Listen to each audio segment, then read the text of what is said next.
Welcome to this week's episode of SurvivorBoy. This week, I'm in Nantucket, Maine, and I am here to survive. I brought everything I brought with me from Connecticut, except for the bags, which I'll explain later. But for now, let's survive on SurvivorBoy. Here I come! We are in Maine, and it is extremely cold here. The sky may be blue, but don't let it deceive you. That rhymed. This is really survival. While the sun's out, it's about 11 or 12 degrees here. The only special equipment I brought with me this week is an underlayering of thermal gear. So it wicks away the moisture from my body and keeps my core temperature up. I was going to go without it, but my producer said he would not pay me if I did not wear it because it's extremely unsafe to be out here without it. So I'm going to make my way. I'm not going to walk on this ice. I think it's dangerous. I'm on ice, by the way. This is a reservoir. I'm going to continue that way. This time we're going to walk away from the sun and head towards that way through the trees. The White Mountain National Forest covers nearly 800,000 acres. The forest covers a landscape ranging from hardwood forests to the largest alpine area east of the Rockies. With a total area of 33,215 square miles, the state covers nearly as many square miles as the other 5 New England states combined, making Maine enormous. Okay, I'm at the top of the hill. I just came from down that path, and I came across this huge chasm. There's no way across this. I'm gonna have to use one of my old patented techniques to build a bridge. So I'm gonna take all this off because I don't want to sweat. You sweat, you die. So I'm gonna take off my upper layer, and I'm going to get out my knife, and I'm going to show you a perfect technique for making a bridge to go across a chasm. Okay, so essentially what I need to do to start my bridge, I need to get something to establish a footing, a platform. Right here is excellent deadfall. I don't want to chop down a new tree here, so I'm looking for anything that is already dead and fallen over. That tree's a great way to start.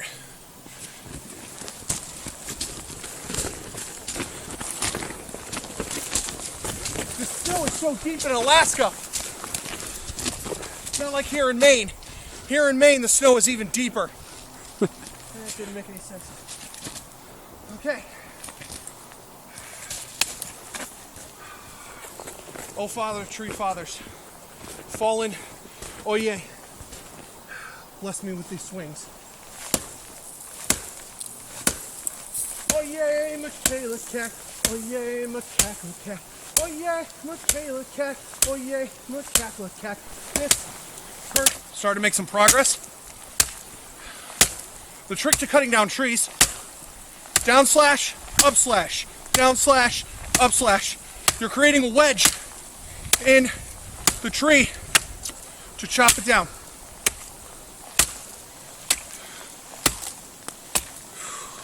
This is a brutal fight. Okay, I've got most of the tree completed out now. I just wanted to take a moment to send out a bit of thanks. I trained in North Dakota for about 10 years with a woodsman named Bunyan. And he trained me perfect axe techniques, and I just wanted to thank him. He actually has an ox, believe it or not. It's not blue though. All right, let's finish this off.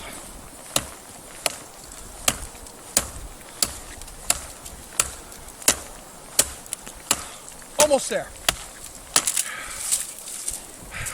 Success story. All right, okay. Now that I have this one down, we're gonna come this way. Fortunately, there's no significant Citarium bricker bushes out here. And that's the next one. Here I go. the hills and under the sky. Oh, Jesus. Okay. Hiya! Hiya! Hiya! Forgive me, dead woods. Bushwhack!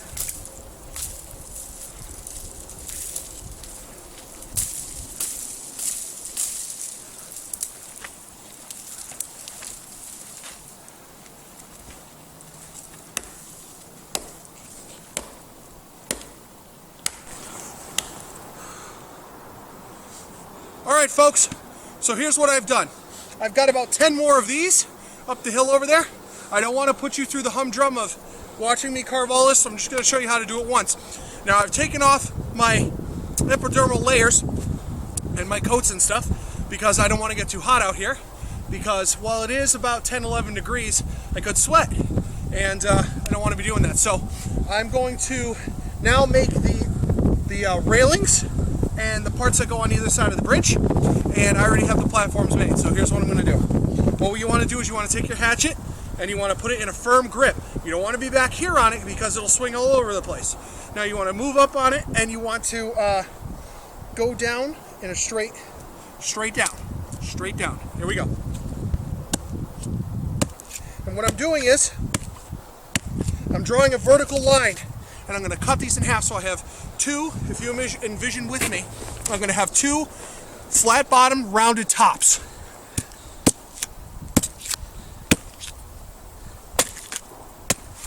This is going to work beautifully.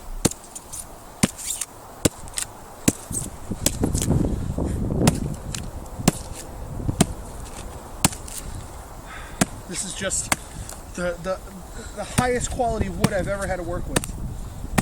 It's here in Maine. The wood is, they're serious about their wood up here. Okay, so after about 25 minutes of work and pretty intensive labor, and my bridge building techniques of Venezuela, I studied in Venezuela, Chile for about 30 years, I have constructed a bridge. Now, a few techniques, I wanted to go over this with you.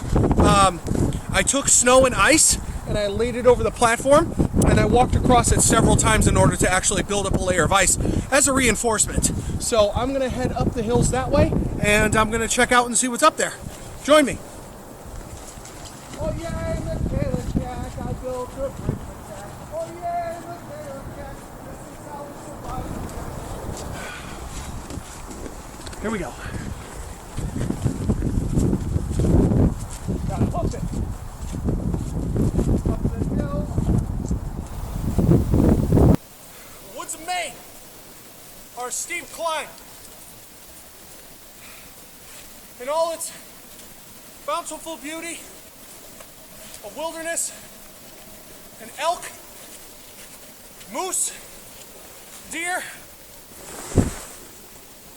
wombat, snake, and those mountains. Oh, up there, you'll see a family of white-tipped elder deer. They're too far and too free for me to catch. You'll be all right, guys. They're doing just fine. And the wildernesses of Maine, it's just nothing comparable. Whew. Well, take a short break here. It's quite the steep incline, but just step back and look at the beauty for a minute. All alone in the wilderness.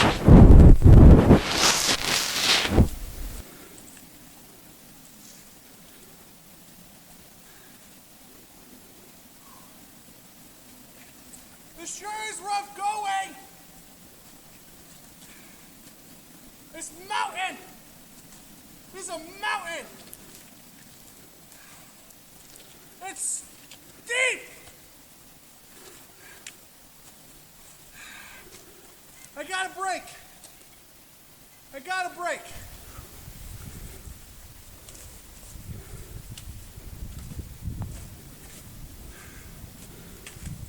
Ah!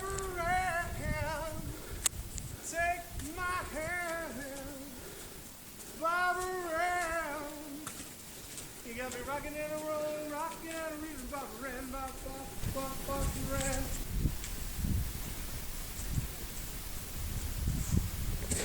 Maine is very difficult terrain, almost as hard as Connecticut. Connecticut really has the 8-ball when it comes to rough terrain, but out here, there's lots of dangers. In the mountains, there's the snow tile ice snake, which has fangs made of ice that when bitten you, the ice will melt into you, and the ice is like a poison, and it will paralyze limbs and regrow the ice fangs. It's a mythical beast, but it's real in Maine. Here I am, at the top of the mountains that I've just climbed, and it was a really rough climb here in Maine, but I found my way to this path, and I am going to climb it and see where it leads. Now, this path was made by the resident warriors that lived out here. They're not the Nantucket Indians. That was Connecticut. They weren't up this far. You have the Bridgetaw warriors that were up here, and they used to fight the ice dragons too.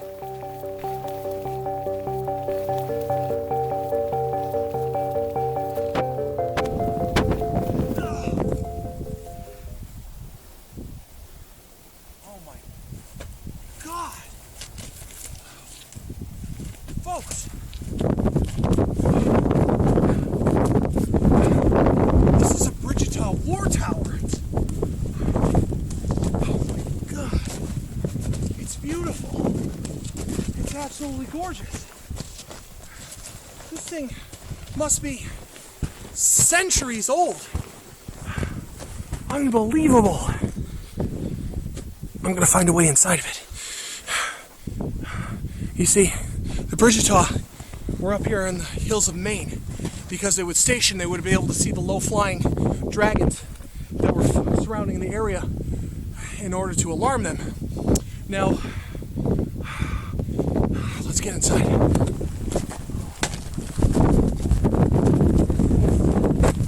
Incredible discovery.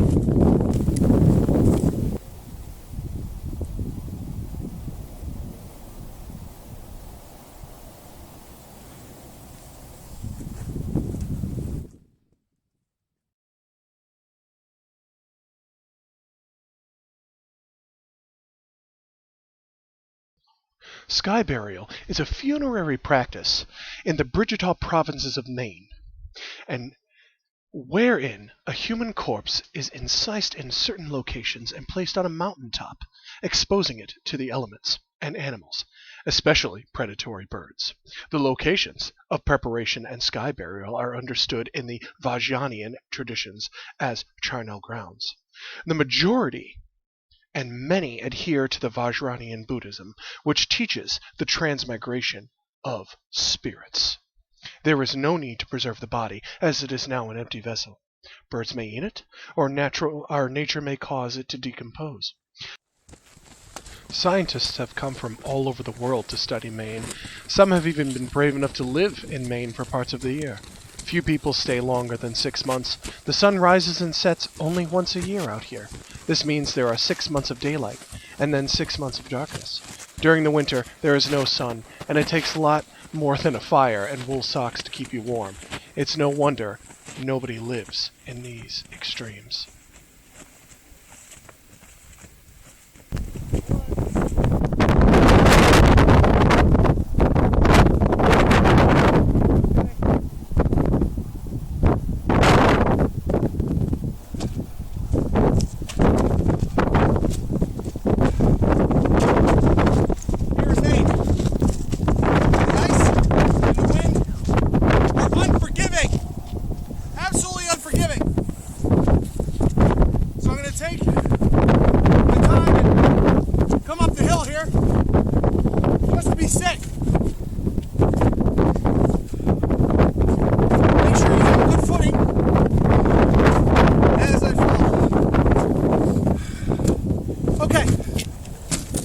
So, just for an update,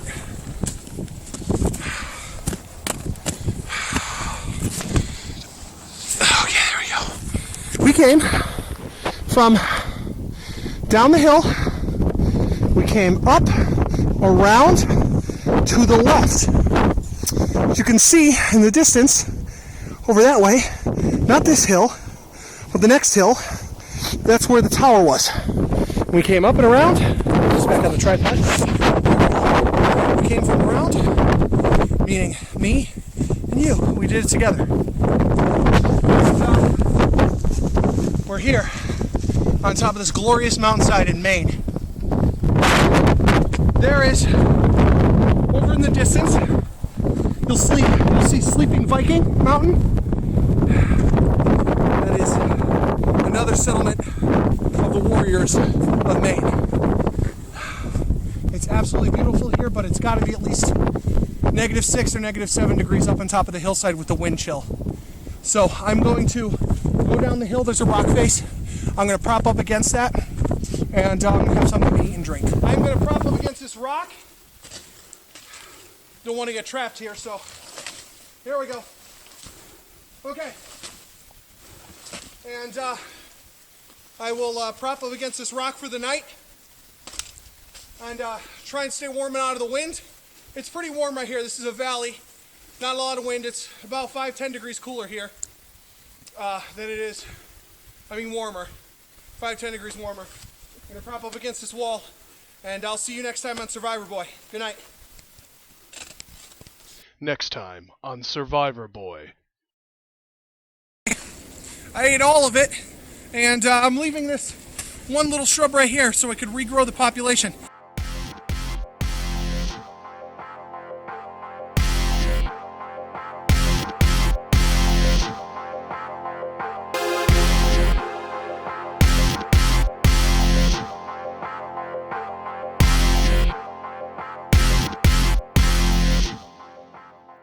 Yeah.